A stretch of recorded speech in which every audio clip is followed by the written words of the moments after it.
রাব্বাকা হুয়া আ'লামু বিমান দাল্লা আন সাবিলি।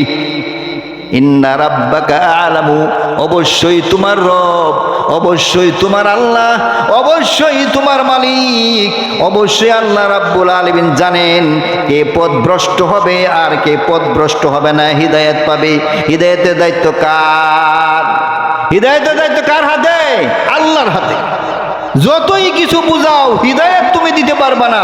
হিদায়াত দেওয়ার মালিক একমাত্র কে? আল্লাহ। এই জন্য হুজুর সাল্লাল্লাহু আলাইহি সাল্লাম, হুজুরের চাচা শুনলেন, হুজুর চাচা কম চেষ্টা করছেন, সমস্ত চেষ্টা ব্যর্থ, সমস্ত চেষ্টা ব্যর্থ। হুজুর সাল্লাল্লাহু শেষে পেরেশান হয়ে গেছেন। আল্লাহ তাআলা বলছেন, ইন্নাকা লা তাহদি মান আহবাবতা ওয়ালাকিন্নাল্লাহ ইয়াহদি মান ইয়াশা। সর্বশেষ আল্লাহ তাআলা যখন আয়াত হুজুর পে নাযিল করলেন, হে মুহাম্মদ, আমার নবী, আমার বন্ধু, আপনার চাচাকে হিদায়াত দেওয়ার জন্য এত পেরেশান হওয়ার দরকার নাই।